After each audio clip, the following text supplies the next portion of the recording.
In the study of international relations, neoliberalism refers to a school of thought which believes that states are, or at least should be, concerned first and foremost with absolute gains rather than relative gains to other states. Neoliberalism is not the same as neoliberal economic ideology, although both theories use common methodologies, which include game theory, activities of the international system. Neoliberal international relations thinkers often employ game theory to explain why states do or do not cooperate, since their approach tends to emphasize the possibility of mutual wins. They are interested in institutions which can arrange jointly profitable arrangements and compromises. Neoliberalism is a response to neorealism, while not denying the anarchic nature of the international system. Neoliberals argue that its importance and effect has been exaggerated. The neoliberal argument is focused on the neorealists' underestimation of the varieties of cooperative behavior possible within a decentralized system. Both theories, however, consider the state and its interests as the central subject of analysis.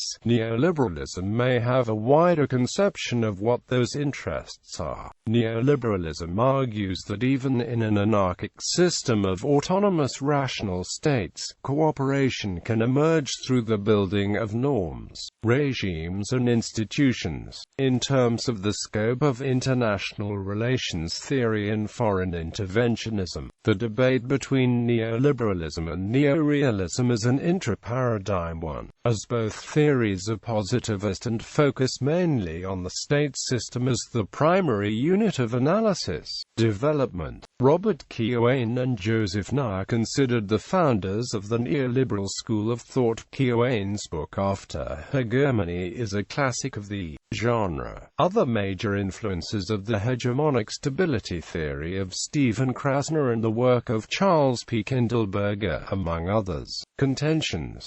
Kiyosaki and Nye. Robert O. Kiyosaki and Joseph S. Nye, in response to neorealism, develop an opposing theory they dub complex interdependence.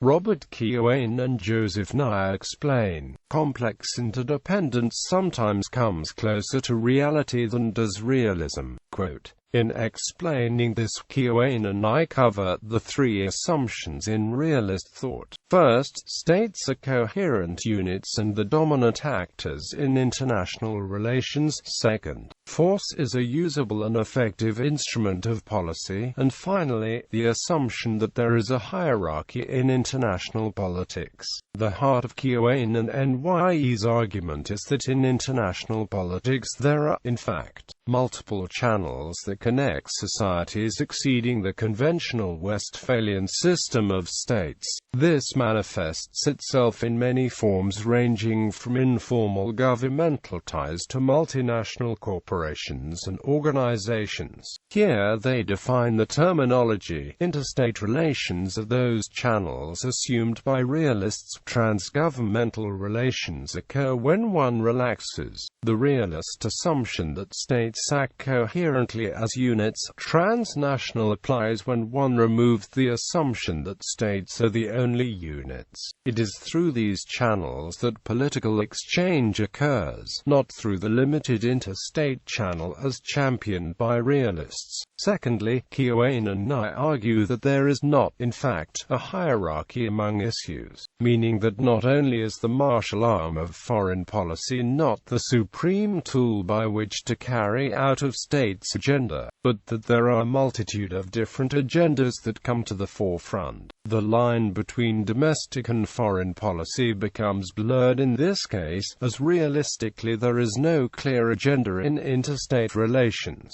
Finally, the use of military force is not exercised when complex interdependence prevails. The idea is developed that between countries in which a complex interdependence exists, the role of the military in resolving disputes is negated. However, Kiyosaki and Nye go on to state that the role of the military is in fact important in that alliances political and military relations with a rival bloc. Labo. Richard Ned Labo states that the failure of neorealism lies in its institutionalist ontology, whereas the neorealist thinker Kenneth Walt states, the creators become the creatures of the market that their activity gave rise to. Quote, this critical failure, according to Labo, is due to the realists' inability to escape from the predicament of anarchy, or rather, the assumption that states do not adapt and will respond similarly to similar constraints and opportunities. Mearsheimer Norman Angell, a classical London School of Economics liberal, had held,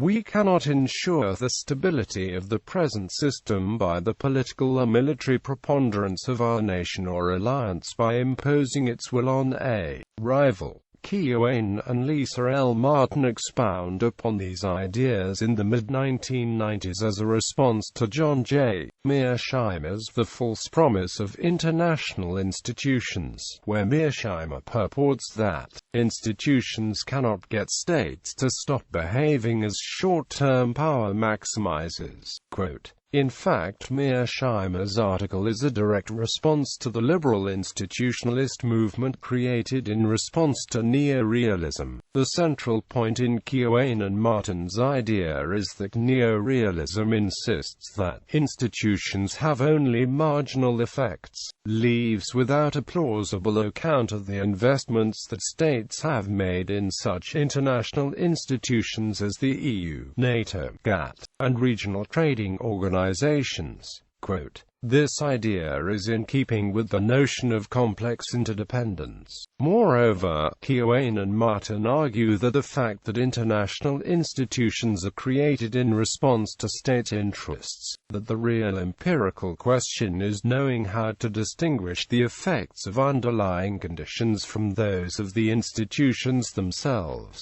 The debate between the institutionalists and Mearsheimer is about whether institutions have an independent effect on state behavior, or whether they reflect great power interests that said powers employ to advance the respective interests. Mearsheimer is concerned with inner-directed institutions, which he states, seek to cause peace by influencing the behavior of the member states. Quote, in doing so he dismisses Keohane and Martin's NATO argument in favor of the example of the European Community and the International Energy Agency. According to Mearsheimer, NATO is an alliance that is interested in an outside state, or coalition of states, which the alliance aims to deter, coerce, or defeat in war. Mearsheimer reasons that since NATO is an alliance it has special concerns. He concedes this point to Keohane and Martin. However, Mearsheimer reasons, to the extent that alliances cause peace, they disobey deterrence, which is straightforward realist behavior. Quote, in essence, Mearsheimer believes that Keohane and Martin are shifting the terms of the debate, and making realist claims under the guise of institutionalism. Mearsheimer criticizes Martin's argument that the European Community enhances the prospects of cooperation, particularly in the case of Great Britain's sanctioning of Argentina during the Falklands War, where it was able to secure the cooperation of other European states by linking the issues at hand to the EC. Mearsheimer purports that the United States was not a member of the EC and yet the US and Britain managed to cooperate on sanctions, creating an ad hoc alliance which affected change. Quote, Issue linkage was a commonplace practice in world politics well before institutions came on the scene. Moreover, Britain and other European states could have used other diplomatic tactics to solve the problem. After all, Britain and America managed to cooperate on sanctions even though the United States was not a member of the EC.